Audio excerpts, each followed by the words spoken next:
Olá, agora já estamos ao vivo, vejo aqui. Sim. Live on Facebook. Isso, Confirma. agora sim, vamos lá, gente. Olá, boa tarde e também em outros lugares boa noite, porque agora tudo é global, né? Sejam bem-vindos a mais uma sala de bate-papo. E hoje a gente vai ter um bate-papo muito interessante com o professor e pesquisador Pekka Pócio, que está aqui conosco. Pekka é professor associado de Línguas Ibero-Românicas da Universidade de Helsinki e também é o coordenador do Programa de Ensino de Português, Basco e Galego. Então, esta sala de bate-papo hoje também conta com a presença do meu colega Tiago Carvalho, professor visitante de língua portuguesa do Instituto Camões na Universidade de Helsinki e também é parte da nossa equipe, né, da PPF, na coordenação pedagógica da PPF. Então, boa tarde, Peca, boa tarde, Tiago. Olá, muito boa tarde e muito obrigado pelo convite a este bate-papo. Boa tarde, Patrícia. É um prazer estar aqui convosco. Ai, que maravilha, gente. Estou muito feliz hoje. Muito obrigada a vocês aqui pela participação. Peca, então, para começar, você podia contar um pouquinho mais sobre assim, o seu percurso acadêmico para a gente? Sim, claro. Começando pelo início, o meu percurso acadêmico como estudante começou em 2000. Tinha 18 anos e vim para Helsínquia para começar os estudos. Comecei pelo francês, entrei na universidade pelo francês e fiz o bacharelato em filologia francesa. Mas logo no primeiro ano decidi tirar um curso intensivo de português. E e gostei imenso. Achei uma língua muito difícil, achei muito interessante também. E pronto, lembro-me que a pronúncia, sobretudo, foi uma grande dificuldade no início. A professora do curso, aliás, era a Lisa Abreu, que todos nós conhecemos. Foi uma excelente professora e acho que foi capaz realmente de transmitir essa paixão pela língua portuguesa e vontade de aprender mais. E pronto, depois continuei com o português e decidi mudar de língua uma vez mais para o mestrado. Fiz o mestrado em espanhol em vez de francês. Estudei espanhol, português e linguística geral no mestrado. E depois do mestrado trabalhei alguns anos como professor de espanhol e de português, mas fiquei com vontade de continuar os estudos e decidi fazer o mestrado que fiz em Linguística Geral, mas o tema foi uma comparação entre o espanhol e o português. Vamos falar um bocado mais disto daqui a pouco, mas foi um trabalho comparativo entre o espanhol e o português europeu. E defendi a tese no ano 2012, acho que foi assim, e depois estive alguns anos a trabalhar com vários projetos. Depois do doutoramento na Espanha, também estive na Alemanha, na Bélgica, 3 anos na Universidade de Estocolmo, na Suécia, como professor de espanhol, antes de finalmente voltar para Helsínquia há 2 anos. Agora há 2 anos que estou aqui a trabalhar como professor associado de línguas ibero-românicas, portanto tenho tanto espanhol como português finalmente. E pronto, é um percurso assim de 20 anos, um pouco mais de 20 anos, assim em poucas palavras, mas estou muito contente de estar aqui, estar a trabalhar outra vez com o português, não só com o espanhol. Muito interessante, muito legal esse seu passeio aí pelas línguas, né? Francês, português, espanhol. Mas conta um pouco para a gente sobre os seus temas de pesquisa. Um, Bem, começando pela tese de doutoramento, eu para a tese analisei o uso dos pronomes pessoais de sujeito em espanhol e em português. Este foi o primeiro tema na minha pesquisa e, portanto, os pronomes pessoais como eu, tu, você, etc. E é uma questão bastante estudada no caso do espanhol, mas naquela altura não havia trabalhos contrastivos nem comparativos entre o espanhol e o português, que são línguas muito parecidas, mas mesmo assim têm bastantes diferenças muito interessantes. Ambas são línguas onde a expressão do sujeito pronominal não é obrigatória, portanto pode-se dizer tanto canto como eu canto, e o sujeito pode colocar-se também na posição pós-verbal, canto eu. tem estas três opções, três variantes. E o que eu observei foi que as tendências de uso dos pronomes, dos sujeitos pronominais, são bastante diferentes nas duas línguas. Por exemplo, os falantes de português, também o português europeu, usam os pronomes muito mais do que os falantes de espanhol. Por exemplo, o pronome eu, da primeira pessoa de singular, é expressado em mais de 50% das orações em português falado, no português europeu. No espanhol, só em 32%. E com os pronomes como nós outros, em espanhol, é ainda maior a diferença. Também tem muito a ver com os verbos. Há alguns verbos que favorecem a expressão do sujeito pronominal. No caso do espanhol é o verbo querer, o verbo mental, que significa querer, achar, em português. E tradicionalmente pensa-se que os verbos mentais são os que favorecem a aparição do sujeito pronominal, mas no português não é assim. No português tem o verbo achar, que é o verbo mais frequente. Não só o verbo mental, é só o verbo mais frequentemente utilizado no português falado e não favorece o sujeito pronominal, favorece a omissão do sujeito. E, portanto, a frequência dos verbos também tem muito a ver. Os verbos mais frequentes têm as suas próprias tendências de uso ou omissão dos sujeitos. E, bem, em poucas palavras, foi mais ou menos isso que descobri na minha tese. E também analisei os usos pragmáticos destes verbos, o que é que se faz na conversa com um verbo como querer ou achar, quais são as funções destes verbos. Então este foi um pouco o primeiro tema que comecei a analisar e ainda continuo a trabalhar com os pronomes, mas depois na segunda fase, na fase de pós-doutoramento, fiquei um pouco cansado dos pronomes, da expressão da pessoa, pronomes pessoais. Interessei-me pelos pronomes impessoais, a impessoalidade, que é um fenómeno também muito, muito interessante no caso do português e do espanhol, porque, mais uma vez, têm estruturas muito parecidas, mas são utilizadas de uma maneira bastante diferente nas duas línguas. Estas formas impessoais, pronomes impessoais, são, portanto, construções que os falantes usam quando se referem a pessoas, quando estão a falar de alguém, mas não querem precisar de quem. E um exemplo típico do português é a gente. A gente é um pronome impessoal, também é um substantivo. Vamos falar disto daqui a pouco também, como é que pode ser um substantivo e um pronome ao mesmo tempo, mas isto é muito típico em português. E no português do Brasil é muito típico o uso de a gente em vez de nós, como toda a gente sabe, que até substituiu o pronome tradicional nós para muitos falantes. É muito mais frequente na língua falada. Que mais? Por exemplo, o uso de tu como forma impessoal, o uso de se, as formas impessoais com se são muito interessantes também. E também uma pessoa, que é uma construção também bastante frequente, tanto no português europeu como no português brasileiro, e que foi o tema do meu último artigo que saiu há pouco. Portanto, estes são os dois temas principais. Resumindo, os pronomes pessoais, a impessoalidade, e um terceiro tema que estou a começar a trabalhar agora é a inter-relação entre o género dos falantes e a sua maneira de falar, como usam os pronomes, como usam os verbos. Há diferenças entre homens e mulheres, há diferenças entre pessoas que têm diferentes identidades de género, etc. Mas, pelo momento, estou a fazer isto só com o espanhol, não incluí ainda o português neste projeto.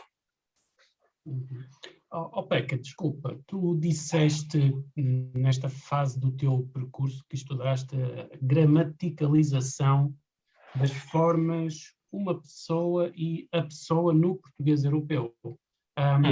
Podes explicar um pouco o que é este conceito de gramaticalização? Claro, é uma ótima pergunta, porque acho que muitas pessoas não conhecem este termo, é um termo de linguística. Pois. Mas é bastante fácil, acho eu, de perceber, porque a gramaticalização simplesmente é um processo de mudança na língua, onde uma palavra tem um valor lexical, tem um significado, como um substantivo, por exemplo, começa a ser usado para expressar um valor gramatical, portanto, passa de uma expressão léxica a uma expressão gramatical. E na última fase deste processo de gramaticalização, pode até perder o valor inicial que tinha. Há muitos exemplos também disto. E um exemplo bastante evidente são algumas locuções prepositivas no português, como ao pé de alguém. Se alguém está ao pé de mim, por exemplo, não estamos a pensar na palavra pé, não estamos a pensar no referente. E também podemos dizer ao pé do pé de alguém, o qual demonstra que o pé, na locução prepositiva, já não tem este significado, já perdeu o significado léxico que tinha antes e passou a ser uma palavra puramente gramatical, que expressa uma posição, uma localização em relação ao outro referente.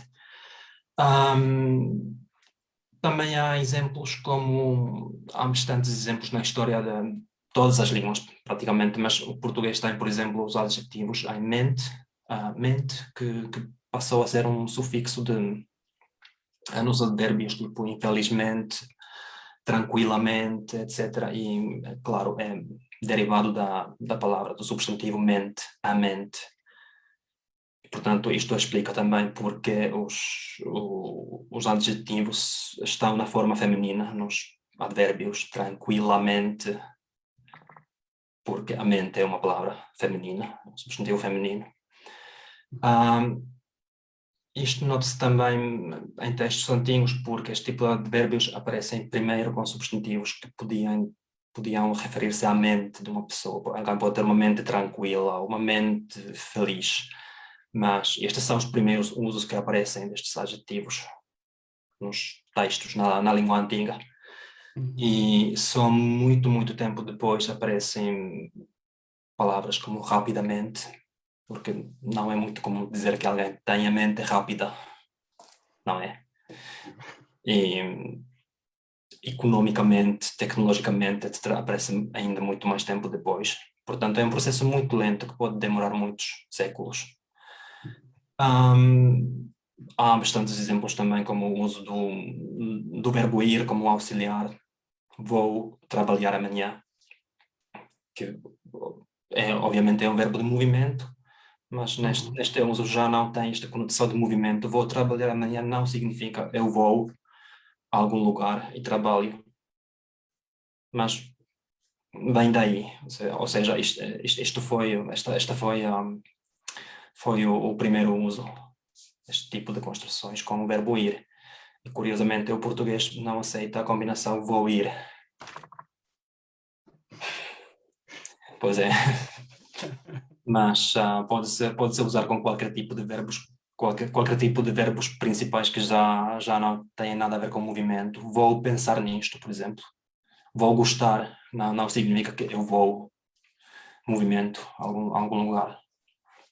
Portanto, isto é também gramaticalização. É uma maneira de uma língua adquirir gramática, construções gramaticais. E, claro, ia falar também dos meus pronomes impessoais, a gente e a pessoa, que são também exemplos de gramaticalização, porque obviamente temos o substantivo gente, mas que significa nação, grupo de pessoas, etc. Mas no uso pronominal a gente vai, a gente está a falar, etc. Já não estamos a pensar nessa gente. É uma forma pronominal, claramente. Também a gramaticalização, porque os pronomes são elementos gramaticais e os substantivos gerais não são gramaticais, são lexicais. Isto acontece também com a palavra, com o substantivo pessoa, que analisei no meu estudo recente. Fiz um estudo com dados que recolhi no Porto e é um uso pouco estudado até então. há algumas menções nas gramáticas antigas do uso da gente, que de facto substituiu um uso antigo da palavra homem. Homem, em português antigo, tinha este mesmo uso. Homem não pode saber, isto significava mais ou menos a gente não pode saber, ou uma pessoa não pode saber, ou tu não podes saber.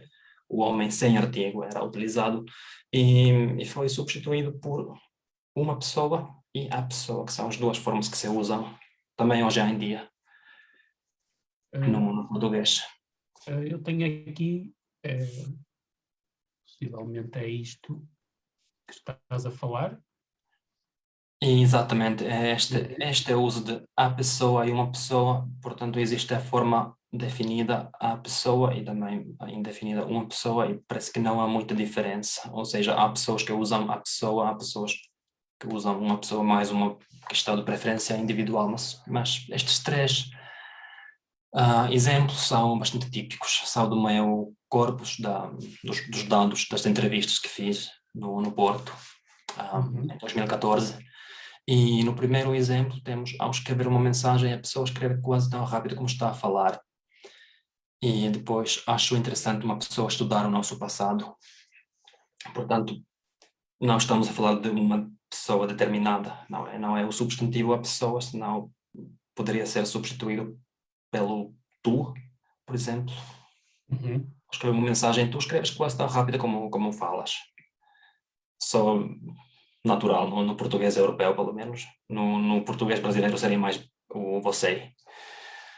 Mas, curiosamente, o português não usa muito o pronome tu neste tipo de orações, neste tipo de contextos genéricos. É uma diferença muito grande comparativamente ao espanhol, porque no espanhol o tu é muito frequente. No português europeu é bastante pouco frequente, mas existe esta construção, a pessoa que tem as mesmas funções. E o terceiro exemplo é bastante interessante também, porque temos uma pessoa que está a falar de quando se reformar e o que vai fazer. Eu acho que fico a viver na mesma casa, a não ser que ganhe Euromilhões, senão a pessoa não tem dinheiro para comprar outra casa. Qual pessoa? É a própria falante, não é? E isto é muito típico. É de facto. E pode ser tanto a pessoa como uma pessoa. Parece não haver nenhuma diferença. Depende realmente do falante, qual prefere. E pronto, então isto é um exemplo da gramaticalização do substantivo pessoa. E acho que também poderíamos ouvir uns exemplos autênticos de corpos, podemos ouvir os próprios falantes, como é que pronunciam estes. Ok, vou colocar agora. E, portanto, esta é a vida atual e penso que enquanto a pessoa está a trabalhar que será da mesma forma. O trabalho é absorvente. Se a pessoa um dia que se reforme, se ainda estiver viva, não sei em que estado estarei, se tiver saúde, acho que eu vou passear. Acho que vai de passear muito. Então, aqui também temos esta combinação a pessoa, eu. Penso que enquanto a pessoa está a trabalhar, claramente tem o mesmo referente, que é a falante, neste caso. E depois o exemplo 2 que temos aqui é bastante interessante também. Vou passar. Sim, podem ouvir, podem reparar como é que pronunciam as palavras, é muito interessante. Foi enterrado vivo. Foi enterrado, mas pronto, por breves instantes, mas a pessoa não sabe. Ao início, quando é enterrado, não sabe se são breves instantes. Ou seja, foi enterrado, cobriram-me com a capa, meteram-me terra. Bem, eu acho que também o conteúdo é bastante interessante, não é? Sim. Tu deves te ter divertido bastante a fazer isto. Foi muito divertido, foi muito interessante também, porque aprendi muito da cultura portuguesa e dos temas de conversas, etc. Não sei se fica claro do que está a falar, porque é que foi enterrado. Tiago, o que é que achas? Tu que és do Porto. Cobriram-me com uma capa, meteram-me terra, ou seja, deve ter sido um homem que perdeu os sentidos, não é? Ficou inconsciente. Alguém pensou que ele estava morto, colocaram-lhe uma capa em cima e já estavam prontos a enterrá-lo. Mais ou menos, mas não é assim tão... Não, é um bocado diferente. Está a falar da praça da Da universidade, praxe. Ok, ok. que é uma tradição, não sei se existe no Académica. Brasil também, mas em Portugal é muito típico. Como é que tradição? Eu não entendi. Tradição académica, também conhecida como praxe, praxe académica. Rituais de iniciação aos alunos do primeiro ano na universidade. Sim, Os ou calouros, trote. Trote em português do Brasil. Ok. É. como era? Trote. Proci, ok. É, Não, trote. não conhecia isso. Também não. Então, é um exemplo destes rituais que eles fazem. Foi um tema bastante debatido neste ano, naquela altura, em 2014, porque acho que foi naquele ano que até morreram estudantes na praxe, porque fazem este tipo de atividades e pronto, nem sempre são tão boas ideias, mas, portanto, esta pessoa está a falar, está a contar a sua experiência. Fui enterrado, mas pronto, por breves instantes, uma pessoa não sabe. Acho que poderíamos até ouvir mais uma vez o exemplo e Uhum. prestem Ok. atenção ao particípio do verbo enterrar. Foi enterrado vivo. Foi enterrado, mas pronto, por breves instantes, mas a pessoa não sabe. Ao início, quando é enterrado, não sabe se são breves instantes. Ou seja, foi enterrado, cobriram-me com a capa, meteram-me terra. Então, o que ele diz não é enterrada, a pessoa é enterrada, mas enterrado, não é na forma masculina. Uhum. E porquê é que acontece isso? Claro, porque está a falar de si mesmo. Claro, é um homem, usa a forma masculina. Isto é evidência da gramaticalização também, porque quando um substantivo começa a perder ah, as suas características como substantivo, como género, por exemplo, pode ser utilizado, pode haver este tipo de concordância atípica, masculino ao invés do feminino, neste caso, ou até plural. Tenho exemplos onde aparece no plural, o adjetivo aparece no plural. Quando uma pessoa é moços, em vez de moça, jovem, por exemplo. Isto, curiosamente, só acontece com uma pessoa, nunca com a pessoa, e não se sabe porquê.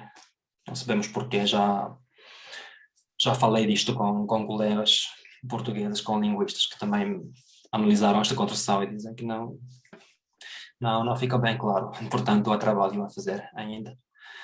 Mas temos mais dois exemplos na página seguinte, que também têm a ver com a gramaticalização. Também quis medir a duração destas construções na fala, porque a minha hipótese é que havia uma diferença entre os usos lexicais e os usos gramaticais, ou os usos em vias de gramaticalização, grammaticalizing, na diapositiva. Sim, vamos ouvir. O primeiro exemplo é um substantivo. Este é um uso substantivo lexical de uma pessoa. Surgiu uma outra vaga de uma pessoa que tinha seguido. Então aqui a pessoa está a falar de uma pessoa determinada, é um uso referencial, tem um referente no mundo real, que é uma pessoa de quem está a falar. Mas estes usos têm uma duração maior, são pronunciadas com maior duração. A diferença é mínima, como se vê na imagem talvez, mas tem uma duração até de 0,1 segundo mais longos do que os outros. Os outros são os gramaticalizados, quando realmente não se refere a uma pessoa, é uma pessoa como pronome impessoal. Isso vai mexendo, eu só vi aquilo e... Uma pessoa, quase nem pronuncia o P, Exato, não é? sim. Podemos ouvir mais uma vez, que foi tão rápido que... É mesmo rápido. Uma pessoa. Isso vai mexendo, eu só vi aquilo e Uma pessoa. Sim, realmente. Também é típico do português europeu no geral, porque as vogais átonas quase não se ouvem, sobretudo o U. Mas este é realmente um exemplo bastante interessante. São os dois exemplos são do mesmo falante, portanto não há diferença.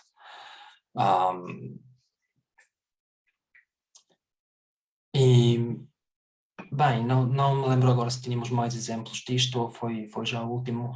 Não, foi o último e eu estou Foi o aqui, último. sim, eu estou aqui a pensar, estou no Porto, cidade antiga, muito nobre, sempre leal, invicta, e escuto estes exemplos e dou por mim a pensar, eu faço isto, eu devo fazer isto. Eu lembro-me, por exemplo, que a minha irmã, quando a gente usava, a gente vai e faz isto, e ela, a gente não, tu vais e fazes isto, eu não faço isso. Portanto, é mesmo inconsciente, é pensar como, ou seja, atribuir à palavra gente o pronome pessoal eu. Mas identificaste mais algumas diferenças no teu estudo? Entre estas duas, ou Portanto, falaste essencialmente de pronúncia, de léxico e a questão gramatical. que mais? Claro, simplesmente o uso de pessoa como substantivo é muito pouco frequente em comparação com este uso gramaticalizado, como se vê aqui. Nestes exemplos que analisei aqui, tínhamos 58 casos gramaticalizados e 26 léxicos, portanto, pessoa realmente é uma palavra bastante frequente no português europeu, pelo menos.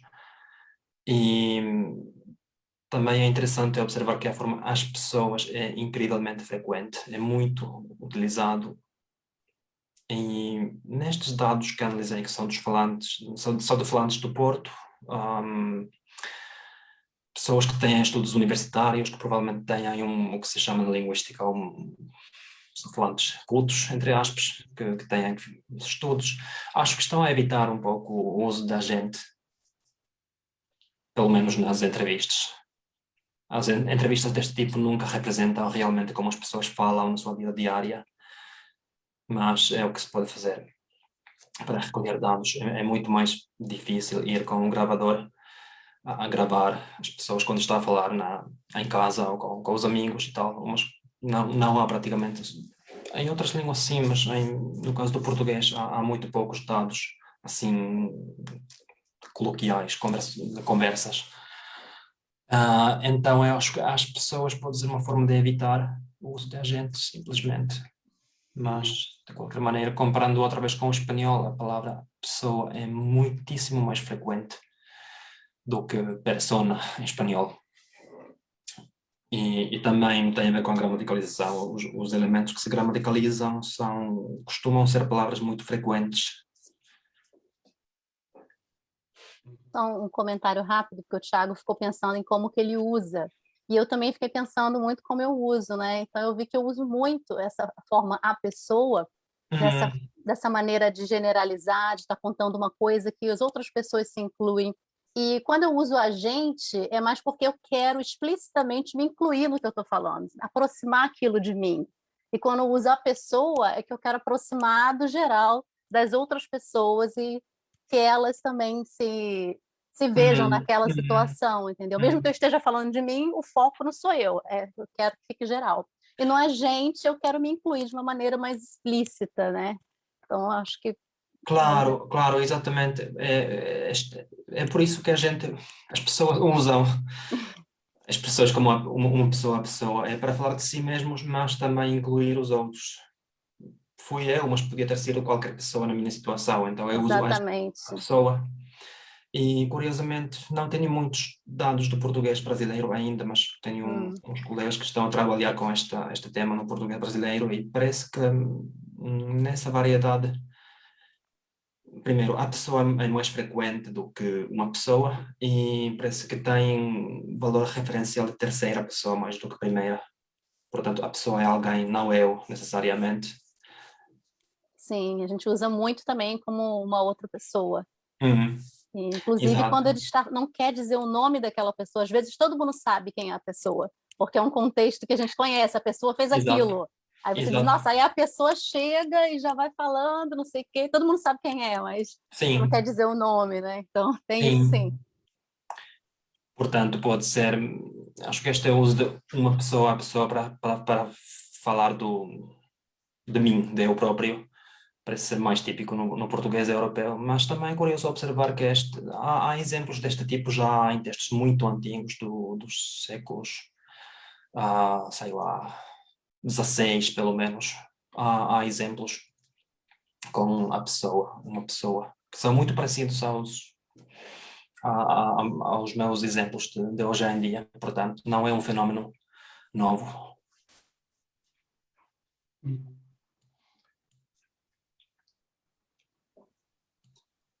Ok. Oi? Aqui.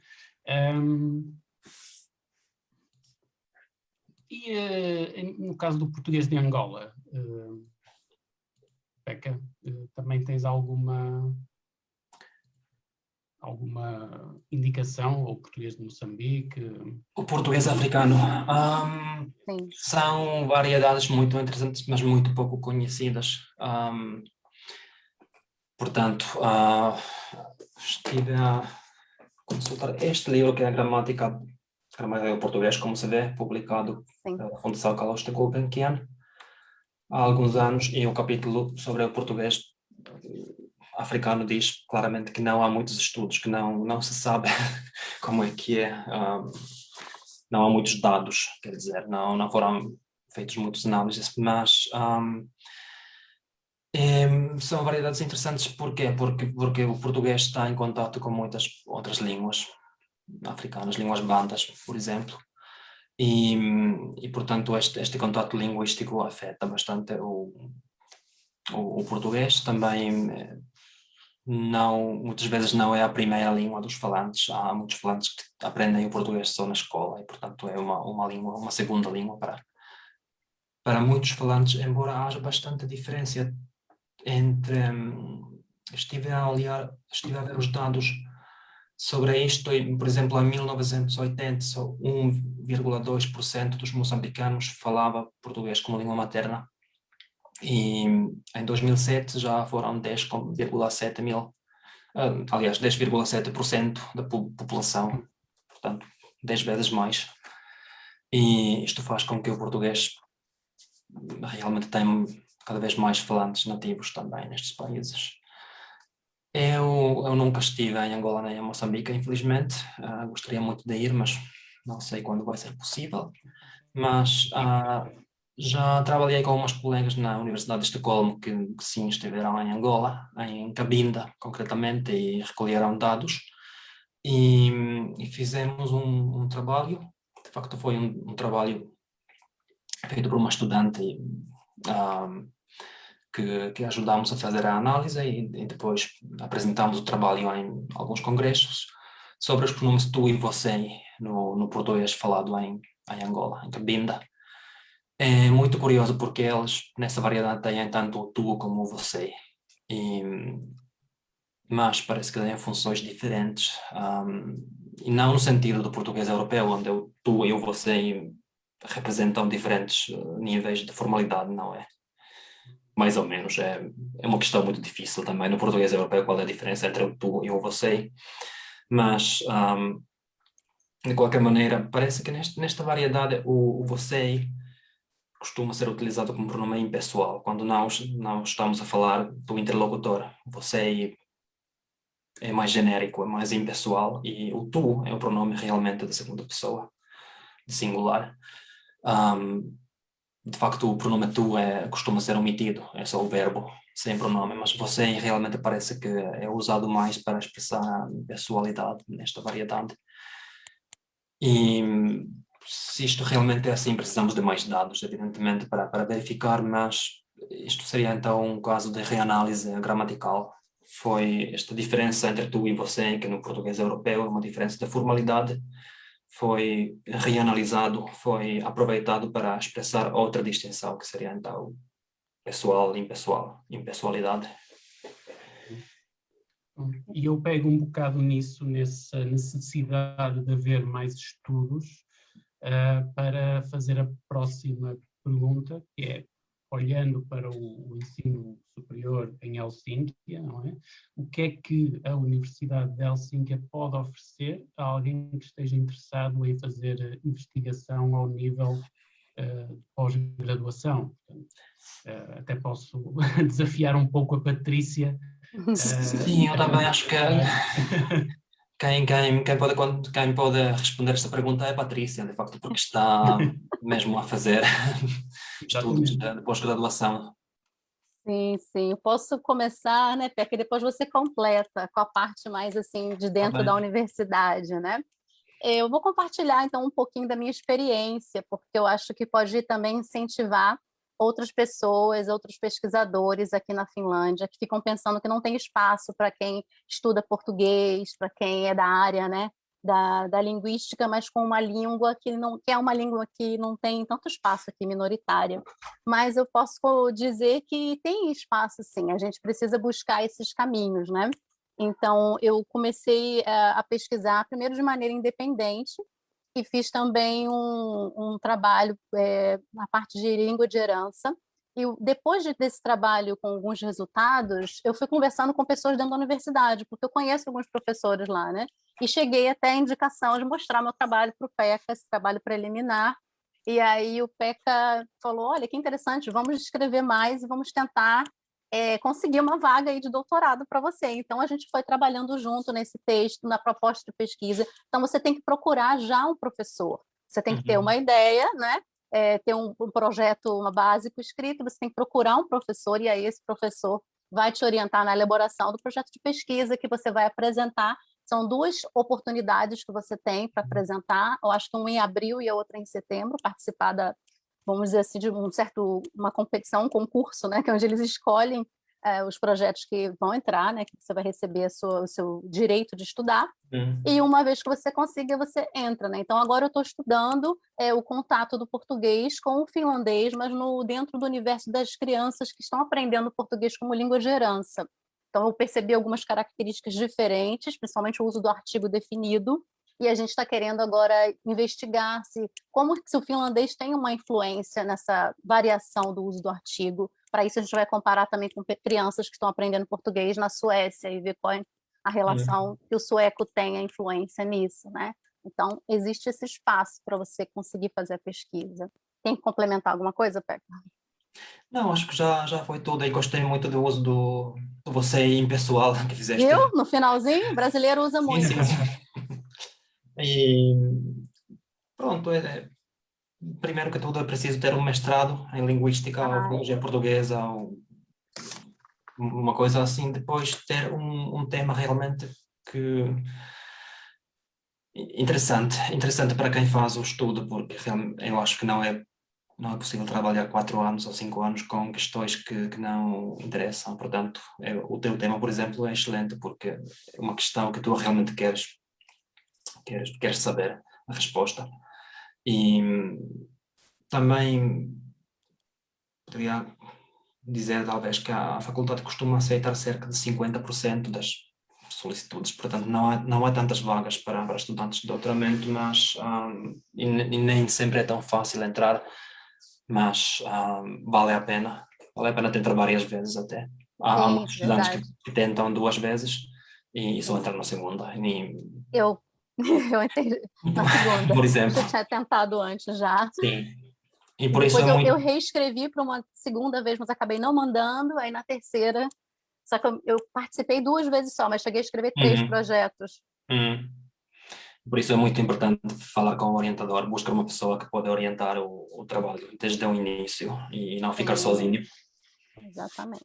Bom Mas conselho. agora vamos falar um pouquinho também de uma outra parte do seu trabalho, que você também é autor de uma gramática, né? Então, eu queria que você falasse um pouquinho para a gente dessa gramática, que vai ser publicada agora uma nova edição, e como você avalia assim, essa edição, a forma como que ela foi feita, para quem é essa gramática? Exatamente, esta é a última edição que foi publicada. Bem, a primeira edição foi publicada já há 10 anos, e depois esta é a segunda, que foi um par de anos depois, e acho que foi realmente bem recebida, porque ambas as edições já foram esgotadas há muito tempo. Portanto, houve realmente interesse, houve necessidade para este tipo de gramática. É a primeira e a única gramática de português escrita em finlandês e para falantes do finlandês. E agora vamos fazer uma nova edição com outra editora, a editora Gaudeamus, que provavelmente deveria sair já em setembro deste ano. E para esta nova edição, o que estou a fazer agora é incluir mais exemplos, sobretudo do português do Brasil e possivelmente também do português africano, um pouco que se sabe. Gostaria de fazer uma gramática mais inclusiva nesse sentido, não enfocar só no português europeu. E que mais? Vai ser destinada sobretudo para os nossos estudantes, para os estudantes de filologia portuguesa, mas acho que continua a ser um livro bastante acessível também para outros públicos, para pessoas que estão a aprender português em outros âmbitos. E complementa, portanto, os livros de português existentes, que felizmente há já vários livros muito bons no mercado. Sim, sim. Eu posso acrescentar que a importância desta publicação também, o Manual Didático de Descobertas 1 e 2, que é da autoria da Ulissa Abreu e do Santari. Sim, também tenho aqui. Que é essencial para a aprendizagem de português de língua estrangeira no contexto universitário, tanto no curso de filologia como também no Centro de Línguas. Peca, seguramente que é muito gratificante para ti, como coordenador do programa, ver que os teus colegas investem o tempo e o conhecimento deles no enriquecimento do material didático para o ensino do português. Pois é. É muito importante. Muito bom, gente. Então, acho que o nosso papo está muito interessante, mas infelizmente a gente tem que fechar, né, essa sala de bate-papo por hoje e vai continuar. Nós temos muitas pessoas ainda para receber e para conversar. Mas, Peca... Patrícia, desculpa, eu queria só trazer um pouco para a live alguns comentários que partilharam no Facebook. Que interessante. Bom. Sim, sim. Então, antes de fazer a última perguntinha para o Peca, vamos ouvir os comentários. Sim, sim, sim. Temos um comentário da nossa Bianca, que quer saber o nome da gramática. Eu posso escrever aqui no Facebook a responder. Sim, é Portugal in kieli oppi. Gramática portuguesa, mas já foi esgotado. Não, acho que não existe nenhuma livraria neste momento. Então, quando for publicado, a gente em setembro, sim, alô para a APPF, para termos o nome da gramática publicado nas redes sociais. A Cristina Levinthal, que também é membro da nossa APPF, diz que o tópico de pesquisa com as crianças da Patrícia é super interessante. Eu não estou a ver aqui, mas eu acho que ela há pouco comentou que, como falante, ela tem um percurso que viveu em Portugal e viveu no Brasil, então a gente chama-lhe uma bilingue da língua portuguesa, e ela fez um comentário que adorou esta dicotomia entre como se falava do uso dos pronomes de Portugal, do português europeu e do português do Brasil. A Bianca tem outro comentário que diz que existe um banco de dados do projeto NURC, que é Norma Linguística Urbana Culta, não é? E deixou o link na caixa de comentários. Sim, é muito famoso esse banco de dados. E que pode dar dados sobre o português do Brasil para investigadores. Sim, muito obrigado pela dica. Portanto, são os 6 comentários. Onde é que estão? Que eu estou a conseguir ver. Não estou a conseguir ver mais nenhum para já. Portanto, acho que podes fazer a última pergunta, Patrícia. Sim, então, para fechar, Peca, o que você sugere para os alunos que começaram esse percurso acadêmico de estudar a língua portuguesa agora, para os alunos que vão ser professores também, muitos deles, né? Então, o que você sugere para essas pessoas que estão começando? Eu acho que estudar línguas tem que ser uma paixão, tem que ser parte da vida natural, não é suficiente estudar nas aulas. É um bocado diferente das outras matérias que se estudam, acho eu. É muito importante estar em contato com as línguas, ouvir música, ver filmes, sei lá, ter amigos que falam português, neste caso, viajar quando for possível outra vez a países onde se fala português, e o português fala-se em muitos sítios. Eu pessoalmente aprendi muito português na Bélgica, quando estava a morar lá. E eu acho que é isso. Simplesmente A tratar língua de... tem que fazer parte da vida, né, da pessoa. Sim, acho que sim. Da pessoa. Olha a pessoa aí. Da pessoa, de uma pessoa, da gente. Da gente, exatamente. Gente, muito obrigada. Thiago, quer falar alguma coisa mais para encerrar? Não, muito obrigado, Peca, por Muito obrigado, foi um aceitar o prazer. nosso convite. Foi um prazer Obrigado. conversar contigo. E pronto, e deixo à Patrícia as honras do fecho. Obrigada, gente. Então, até a próxima sala de bate-papo. Fiquem atentos às nossas redes sociais. E depois, a nossa live sempre fica com um vídeo também na nossa página. Então, você pode acessar a live tanto pelo Facebook quanto pela nossa página. Muito obrigada e nos vemos numa próxima oportunidade. Tchau, tchau. Tchau. Tchau. Obrigado.